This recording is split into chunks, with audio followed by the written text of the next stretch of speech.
monte acompanhavam grande multidão.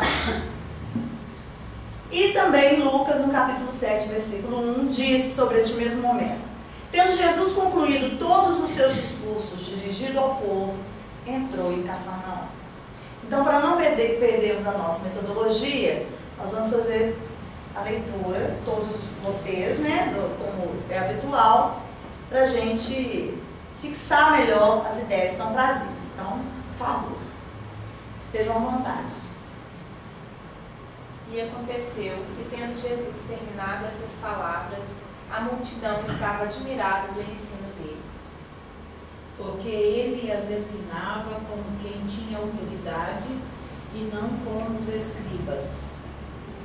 Quando Jesus desceu do monte, acompanhava grande multidão. Lucas capítulo 7, versículo 1. Tendo Jesus concluído todos os seus discursos dirigidos ao povo, entrou em Cafarnaum. Desculpa, é Cafarnaum, tá? Esse é colado, estava errado. Vamos dando sequência? Vamos ler mais de uma vez? E aconteceu que, tendo Jesus terminado essas palavras, a multidão estava admirada do ensino dele. Porque ele as ensinava como quem tinha autoridade e não como os escribas. Quando Jesus desceu do monte, acompanhava uma grande multidão. Tendo Jesus concluído todos os seus discursos dirigidos ao povo, entrou em Cafarnaum. Mas, como diz o chefe, tá bom, melhorou, piorou. Como é que nós vamos? Tá bom, né? Que esse é curtir, né? Então vamos lá. Então, que momento que é esse que nós vamos passar a considerar que é um momento ali de finalizar uma etapa. Não finalizar a obra toda, mas finalizar essa etapa, que era essa etapa da pregação, né? Bom, se ele desce do monte, né? Por isso nós estamos considerando uma finalização, né? Como eu acabei de dizer, ele estava lá pregando essencialmente, curando e obviamente ensinando, tá certo? O que aconteceu?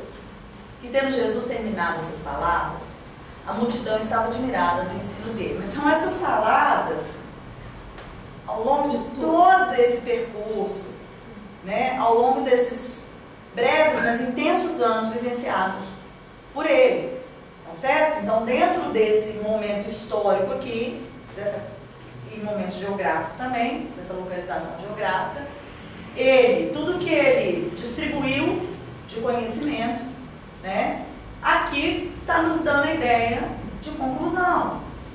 Né? Então, que palavras são essas? Tudo que ele vinha, a pregação dele. A multidão estava admirada do ensino dele. Aí vamos, né, gente, para os nossos elementos textuais. E essa multidão? Quem que era essa multidão? O somatório de todos que conviveram com ele, que o ouviram. O povo. Sim. Né? E multidão, até em algumas leituras que eu fiz, sempre partindo, né, gente, como é habitual do pastorino, a multidão vai trazer aquela ideia também da massa. Sabe como? A multidão como massa é como se fosse, apesar da gente poder fracionar, individualizar, mas naquele momento é um só, de tão uniforme que é o comportamento, de tão, né? E então, a ideia de multidão aqui pode ser tratada também com a questão daquelas pessoas que se movem, né? Vou ter que usar uma expressão desagradável, como um rebanho. Tá todo mundo indo para lá, eu vou também. Opa, todo mundo virou para cá, lá vou eu. Vai conforme o fluxo, né? Segue o fluxo porque você vai chegar em algum lugar. Então, são pessoas que precisam, portanto, de orientação. Eu preciso de orientação. E, apesar de que a gente nunca... Eu não me vejo, né, sem ensinar o reto de cima. Eu não componho a multidão. Mas vamos considerar a multidão daquele momento histórico mesmo, tá? A condição espiritual mesmo daquele povo, naquela época, tá certo? Então, de qualquer forma, ele vem oferecer algo que faltava para um grande número de pessoas, para essa multidão. Essa multidão, ela se admira do ensino dele. Se ela se admira, é porque ela reconhece, não é? Reconhece e fala, poxa, que lição, né? Então ela reconhece esse valor. Então, de alguma forma, Jesus tocou essa multidão. Porque ele as ensinava como quem tinha autoridade, e não como os escribas. Tem a questão trazida até, eu contava para vocês do livro, né? Ele ensinava. Ensinar para mim virou marca na jornada de Jesus, né? Então ele cumpria a sua grande missão. Ele traduzia em ensinar todo o amor que ele tinha para oferecer, né? Como quem tinha autoridade. Aí vem a questão da autoridade. O que fazia dele, o que dava a ele essa autoridade? Ele curava? Porque ele curava? Sei. Não, é onde pode. Ele falava a linguagem Verdade. que as pessoas se identificavam que eram problemas deles. Ele tocava as pessoas porque o que ele falava tinha sentido. E ele falava com propriedade. Então a pessoa, é isso mesmo. Ele tocou no ponto que eu estava precisando e reconhece que ele não está mentindo, né? Ele não está falsificando nada. Ele sempre dizia, eu falo em nome do meu pai, eu falo em nome da lei. Eu acredito que a autoridade aí é porque ele falava e fazia. Ele era exemplo. Ele dava o exemplo. Ele dava o exemplo vivo. A propriedade está nisso. Você fala, pensa e age. Era um A autoridade é a líder. palavra de autorizar, né? É, autorizar, tá? E ele dizia que estava autorizado pelo pai sempre. Ele vê meu pai. Então, quer dizer, isso é autoridade. Se fazia o verdadeiro líder, que era o líder que serve, né? Ali para servir, para ensinar. Condição até né, se Se coloca, né? Se de igual. coloca de igual. Apesar de que ele não era, né? Acabava que Mas ele se a fez. postura dele era, né? Você ia dizer alguma coisa? Escribas, eu não entendo. Os escribas? Os escribas era quem tinha um domínio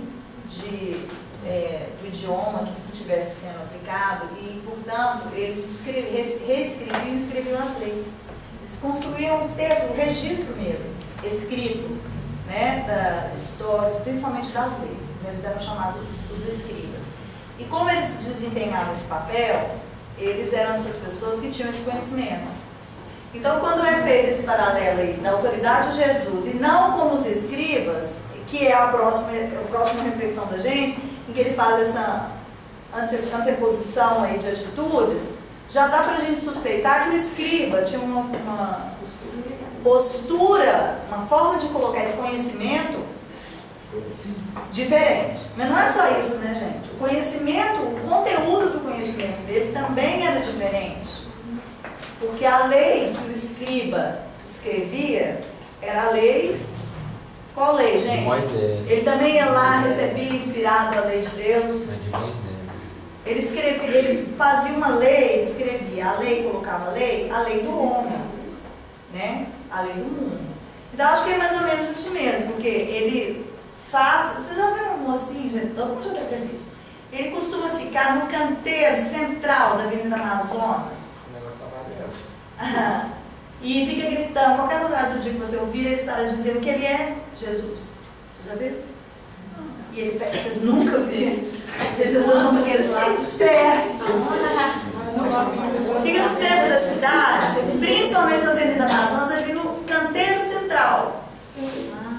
E ele fica, gente, que gogô. Ele grita o tempo todo, no meio da barulhada, que ele é Jesus e ele prega. Com a Bíblia. Ele vai e prega, fica falando. Está próximo, tá? Fica. E ali, aí eu estava pensando assim, ninguém para ouvir o mocinho, né? Ninguém fala, Jesus está ali. seguir, vamos ouvir o que ele tem a dizer, né? Então, observando o rapaz, que ele é insistente, eu estou falando isso porque ele é insistente. Tem muitos anos que eu vejo pregando, afirmando que ele é Jesus, ele não desiste dessa ideia. E então eu fiquei pensando, poxa, chega uma pessoa, ninguém conhece, e te fala te dá uma lição, e diz que ele é o filho, né, de Deus, que ele é encaminhado, quer dizer, olha o que é a questão da credibilidade. Em qualquer tempo eu acho que isso, o valor disso é a mesma coisa. Isso da autoridade. A autoridade. Quer dizer, o que ele teve credibilidade, o mocinho da Avenida Amazonas, não. Então, em síntese do que todo mundo falou, é mais ou menos isso mesmo. Não eram só palavras. Né? Ele tinha a vida dele como exemplo, e mais, ele fazia o que não era possível a ninguém. Os milagres, as curas, né? Então, eu penso que a cura era o caminho de se penetrar mais facilmente e quebrar a dúvida das pessoas. E a pregação? Não seria isso para isso, não? Porque os escribas, de repente, só escreviam, eles não pregavam. Os escribas, eles faziam a divulgação disso, mas o tom deles era de autoritarismo. Eles eram autoritários. E pior, né? Como qualquer ser humano, faço o que eu digo, mas não faço o que eu faço. Né? Então, certamente Jesus era diferente, não só que dizem que, como eu já falei aqui, que essa energia dele tocava as pessoas também, né? Já tem isso, né? A energia da pessoa te transforma. Então, poder de ação da própria energia dele já era uma coisa muito diferenciada. Mas ele pregava, agia conforme a pregação que ele fazia, e ele realizava fatos, eventos, curas. O escriba, por sua vez, é um ser humano como nós, né? Que estava investido em autoridade legal, né? Conforme a organização daquele estado, mas que era um ser humano, falível como outro qualquer, e possivelmente era muito nítido notar que ele mandava fazer, mas muitas vezes não fazia. Né? Então, a colocação que está muito relacionada a isso. Espera aí, a autoridade dele não vem dessa investidura, né? Dada pela condição humana. Era algo que se sobrepunha. Foi reconhecido. Né? É o que acontece com algumas poucas pessoas no mundo, né? Que realmente dedicam sua vida para o amor, para a caridade, para o outro, e em um momento todo mundo vai ter que admitir, gente, não é? Chico Xavier, como é que é a Denise, quer ser Madre Teresa de Calcutá, Denise? Madre Teresa de Calcutá. São pessoas, são poucas pessoas, mas pessoas que, ainda que você não goste da ideia, você não pode discordar, né? Você não pode discordar do evento, da realização de algumas pessoas. Não é verdade? Não dá, você vai falar, tenho sempre aquele que não crê, né? Tem lá minhas dúvidas, mas né? Até que se prove o contrário, porque não há prova do contrário, né? Quando Jesus desceu do monte, acompanhava uma grande multidão. E ele então ele angaria o coração dessas pessoas. O que eu achei mais interessante observar da colocação do Mateus sobre esse episódio e de Lucas, né, é que Lucas fala assim: tendo Jesus concluído todos os seus discursos dirigidos ao povo, entrou em Cafarnaum. Então o foco de Lucas é mais assim, o olhar sobre Jesus, sabe como o movimento que Jesus fez? Jesus concluiu os discursos e para onde ele foi para Cafarnaum. O de Mateus é no efeito, né? Olha, Jesus acabou de pregar e olha o que ele gerou na multidão, né? Então são pontos de vista diferentes sobre o mesmo fato, tá certo? Então, de qualquer forma, os dois concluem o momento. Ele terminou essa pregação e nos informa, então, Lucas, que ele entrou em Cafarnaum. Por isso que na nossa revisão aqui, a hora que ele entra pela primeira vez, a hora que ele se muda para Cafarnaum, eu busquei chamar a atenção por esses aspectos da cidade, né? De ser uma cidade pequena, uma cidade tranquila, uma cidade reconhecida com o comportamento do povo, assim, um povo diferenciado, um povo mais... Vila de pescadores. Hã? Vila de pescadores. Uma vila de pescadores. E pode ter que saber falar bem de Cafarnaum. Mas é verdade. Então, mas de qualquer forma, havia muita simplicidade. Totalmente. Havia uma simplicidade material ali, mas por outro lado, conforme o pastorino nos fala, havia um diferencial muito grande na forma, na visão daquelas pessoas. Vocês viram? Como eu comentei, que ele diz assim, por quê, né? Por que ele vai para Cafarnaum? Olha, a característica desse povo, né, daí serem tidos os cafarnaístas pelos ortodoxos da Judéia como livres pensadores, né?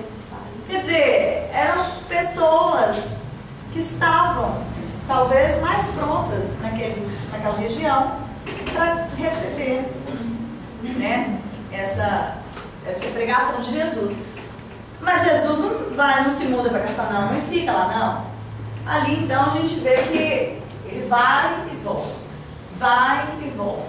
Então, assim, materialmente falando, Cafarnaum acaba sendo assim, a moradia dele, a morada dele mesmo, não é? Depois de um dia exaustivo de trabalho, para onde você quer voltar? Não é? Para casa. E ali você vai o quê? Vai descansar, vai repor as suas energias, vai se reorganizar, vai se refazer, não é assim? Então, Cafarnaum tinha esse valor também para Jesus. Havia ali um refazimento, mas um refazimento aqui, no nosso plano. Permita, Daniela, dizer para todo mundo, lá, quando Jesus saiu dos casa dos pais, foi para Cafarnaum e começou, no âmago lá, na casa de Pedro, Simão fez as primeiras reuniões de explicações do novo ensinamento. Então começou assim, eles liam um texto e todos comentavam. Quando os comentários se dispersavam em oposições e situações, aí Jesus tomava a palavra e chamava tudo a ordem, chamava a ordem, dava um exemplo, contava uma parábolazinha e fechava. Isso era todos os dias, na casa de Pedro. Quem falou? O Evangelho do Lar começou. Começou, o primeiro Evangelho do Lar foi esse. Você vê que na verdade nós estamos repreendendo o Evangelho, copiando a metodologia, né? O estudo nosso é isso aqui também, né? A diferença de que não tem o mestre, exatamente, né? A autoridade, é a minha confissão, não a autoridade. Por quê? Porque estamos todos aqui na condição de aprendizes, né? Mas no caso dele, então, ele fazia, né, esse papel como dar um verdadeiro direcionamento, né? O apontamento final dessas questões então, que eles estudavam. E tinha esse papel para eles, né? O retomar, o se reorganizar,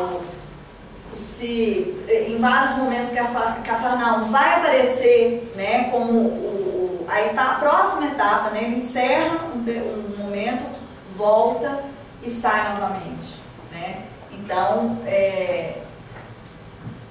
a análise de Cafarnaum, ele não é apenas um local, não é assim uma localização geográfica, e entre tantas por onde Jesus passou, mais uma, né?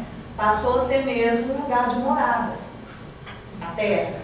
E como você disse, tem uma simbologia toda especial. Tem uma simbologia muito bacana, porque aí começa, né, gente, a cabeça funcionar, né? Vocês sabem que eu fiquei depois assim, na hora que eu fui escrevendo, que eu olhei no mapa mais ou menos como é que era essa localização, aí eu fui lendo Mateus, fui falar, então saiu daqui, né, nasceu, fui para lá, veio para cá, eu fui fazer esse traçado, né, superficial, eu fiquei pensando assim, isso tudo, olha, pessoa, né, gente? Lembra dos fósseis?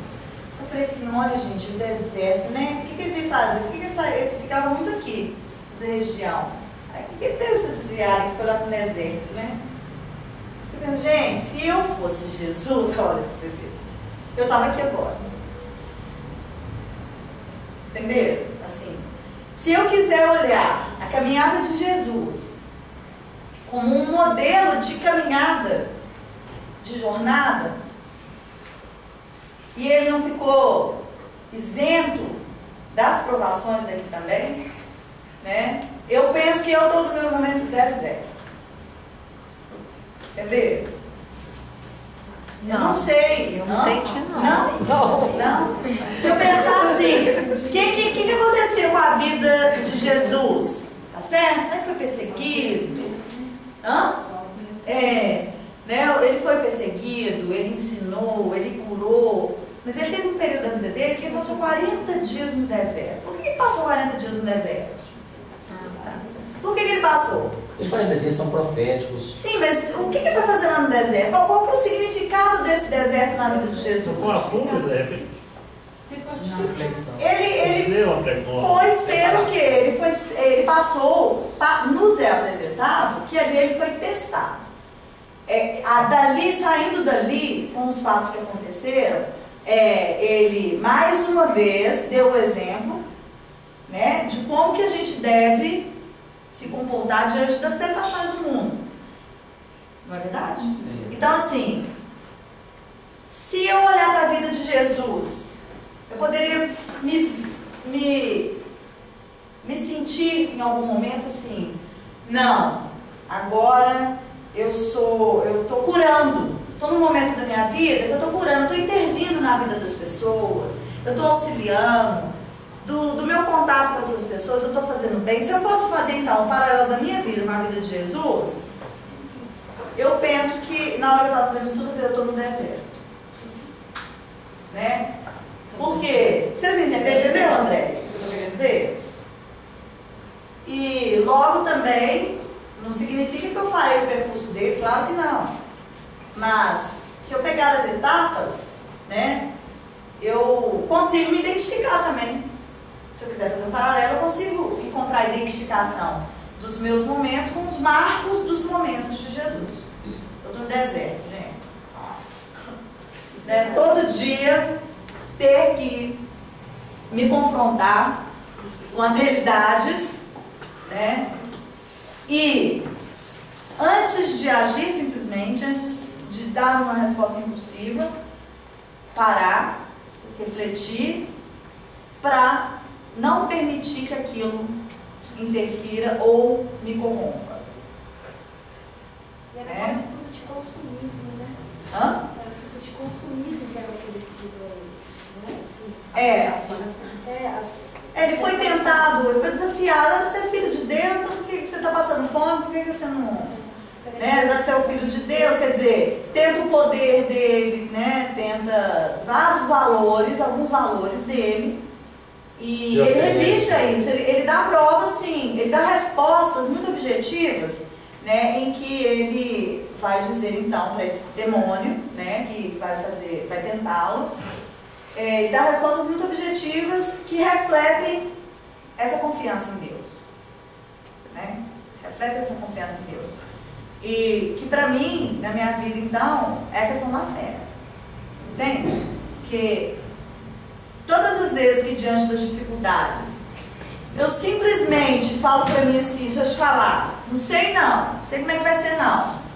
Mas, estou tranquila, confio plenamente que as coisas vão se resolver e vão se resolver da melhor maneira possível. E a melhor maneira não é a que eu idealizei que não.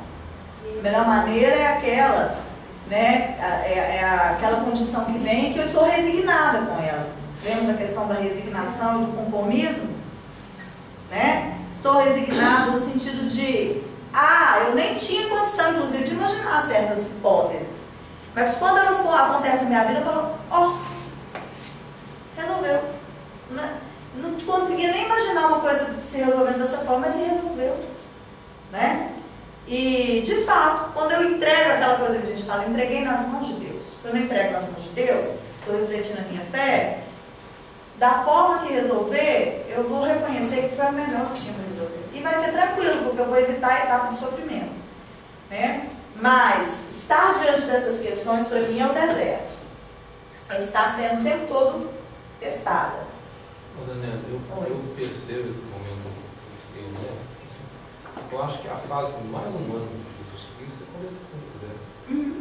Talvez por isso eu tenha me identificado com ela. Porque né?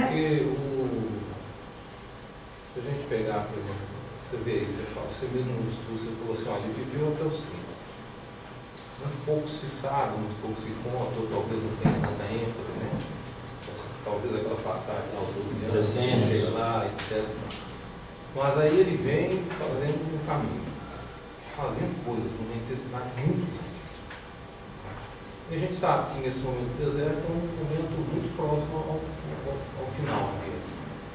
Mas se a gente pegar, por exemplo, quantos desertos a gente tem na vida, que a gente, por exemplo, vem com tantas certezas, e aí, sem mais nem menos, por alguma razão, a gente se recolhe para poder, e a gente questiona mesmo os nossos valores, né? Será que estou certo? Será que esses valores são iguais? E ali, naqueles momentos, a gente tem muita dúvida. Não fiz certo, não fiz certo? Será que esse é o caminho? Não é esse o caminho? Ou aquele famoso, né? Eu acho que você ali, né? Pai, a face da primeira. E também a busca da confiança, quando você fala assim, olha, eu não sou suficiente, eu fiz isso, eu fui fiel, eu fui verdadeiro como eu fiz, eu acredito que isso tem coisa, mas há um momento em que eu recorro, ele, né, na coisa, ele recorre e fala assim, não me abandona, né, o afasta de mim, pede ajuda. Isso tudo é muito humano. Isso não tem nada, assim, eu percebo que isso não tem nada a ver com toda a grandiosidade, tudo que o Cristo tem fazendo por ele.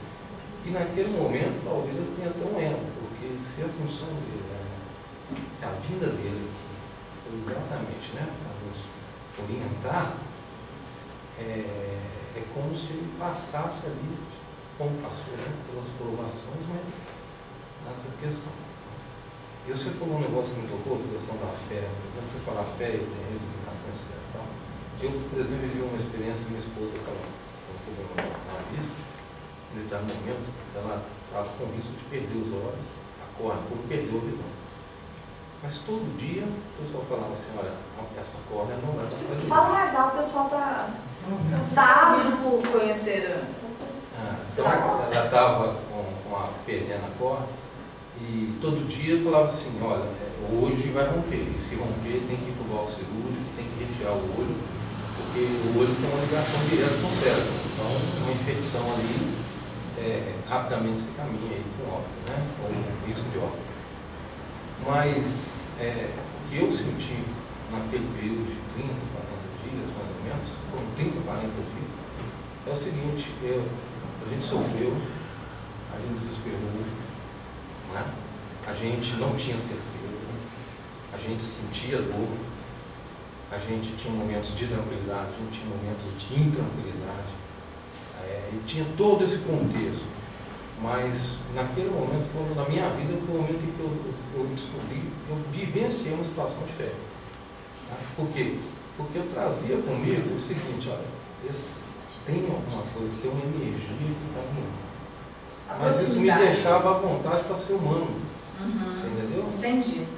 E eu tenho a sensação também de que esses sofrimentos assim, muito extremos que a gente vivencia em alguns momentos da vida, são os momentos que a gente mais se aproxima de Deus. Não é? Porque eu acho que a gente se apega tanto, né? E a gente sente muito também, fica muito sensível para tudo isso. Né? Essa sensibilidade, assim, ela auxilia a gente, porque não se sensibilizar, isso fisicamente, né, gente?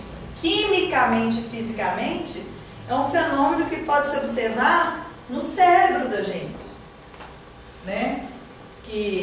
Onde você, estudos, né, já foram feitos, seguinte, tem uma região do cérebro que ela está muito ligada a tudo que é instintivo, tudo que é animal.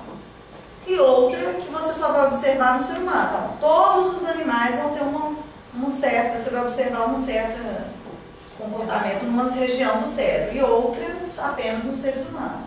Então, dor, essas questões assim que estão ligadas ao animal, todos vão reagir de uma forma. Mas tudo que tem relação com o belo, com a arte, enfim, com o que tem de muita subjetividade, você não vai encontrar esse reflexo lá no cérebro do animal, você vai encontrar no ser humano. Então, quando nós estamos sofrendo e nós invocamos esse lado espiritual nosso, que é a subjetividade maior em nós, essa região fica extremamente ativada. E é um mecanismo cerebral que é o seguinte: quando você ativa essa região do cérebro, ela libera substâncias que vão bloquear o comportamento trazido por esta outra região. Então você vai sentir menos dor, vai sentir menos medo, vai sentir menos as reações que são instintivas, que são irrefletidas, irracionais na gente, né? Então você veja que cientificamente é possível comprovar a fé, o efeito de Deus na vida da gente, entende? Então, isso foi um vídeo, vocês lembram, gente? Isso foi um vídeo que que faz a constelação pra gente aqui, Marília, mandou, ela deve ter mandado e-mail de todo mundo, uma médica explicando isso. Foi um desafio que teve na faculdade, e eles, através dessa aula, eles conseguiram dar resposta ao desafio que foi colocado para eles, né? Prova cientificamente que Deus existe, né? Então é muito bacana a gente observar isso, e talvez seja porque foi a fase mais humana dele aqui que eu então tenho identificado, porque quando eu fiz o estudo, quando a gente fez o estudo aqui do amar como Jesus amou, o drama que eu vivenciei era justamente isso: como é que eu vou amar como Jesus amou? Porque tudo o que ele faz, toda a base que ele tem é de um Jesus, entende? É desse ser, desse indivíduo, não sou eu. Então, muito difícil imaginar eu amando como Jesus amou, né? Então, ou seja, por mais belo, por mais que eu queira copiar, por mais que eu queira aplicar, a grande dificuldade é essa. Mas falta, talvez, em mim, algo que fosse muito único de Jesus.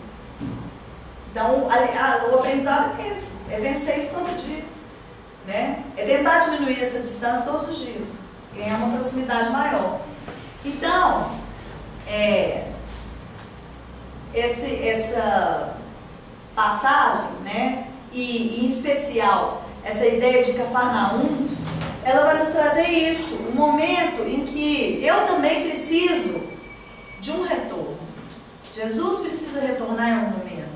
Ele precisa parar, ele precisa se organizar, ele precisa refazer e seguir. E é sempre para uma nova etapa, né? Então, da mesma forma, nós também precisamos disso.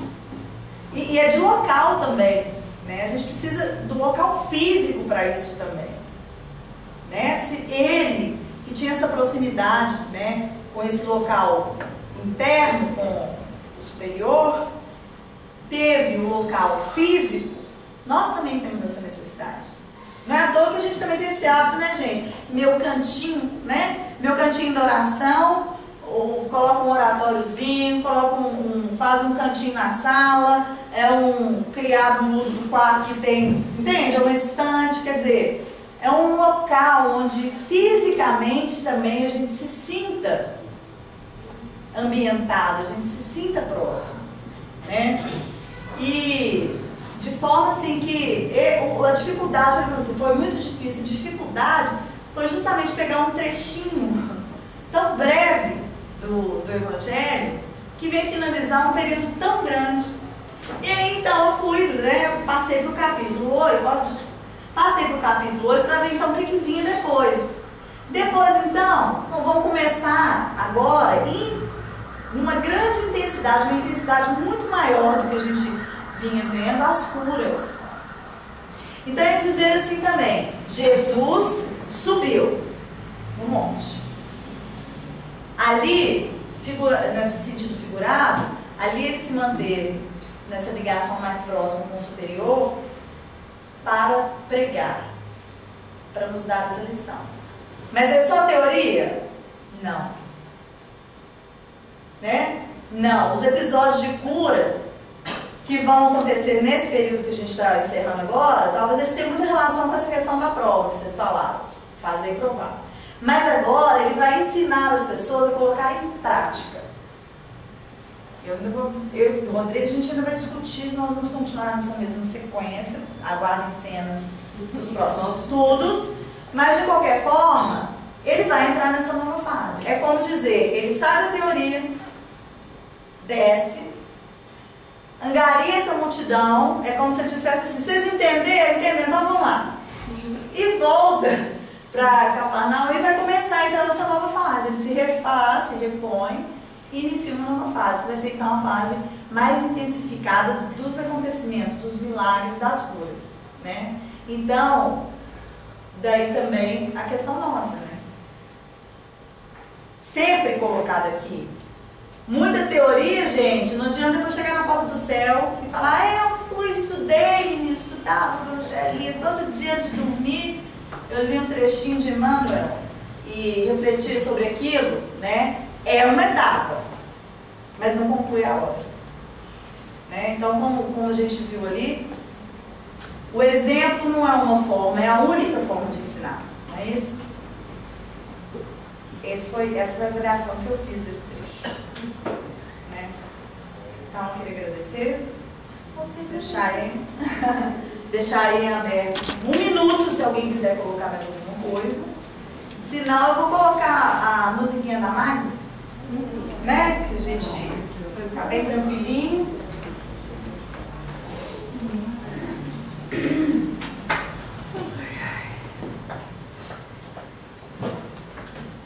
Antes da gente encerrar. Ah, tem gente nova? Eu esqueci de perguntar se é hora. Tem alguém? Veio pela primeira vez? Como é que é seu nome? Humberto. Humberto, seja bem-vindo, espero que tenha gostado. Retorne sempre. Pode explicar para ele a finalização? Deixa eu só dar um recadinho. Na próxima segunda, nós vamos ter a reunião administrativa do grupo, a partir das 19h30. Quem quiser participar, aqui, vai ser aqui. Tá? Boa noite a todos. Vamos agora, pode ir. É que aqui, Humberto, a gente finaliza da seguinte forma. A gente não faz um passe individual. A gente vai diminuir um pouco a intensidade das luzes, vai colocar essa musiquinha para tranquilizar o ambiente e todos juntos, cada qual consigo mesmo, vai fazer uma reflexão, vai fazer a sua oração e nesse momento então nós estaremos recebendo esse passo coletivo e ao final temos uma medicação espiritual, tá? Cada qual pega o seu copinho, não se preocupe, o que você pegar é o seu, a receita é individual e assim então nós encerramos o nosso estudo. Aqui também.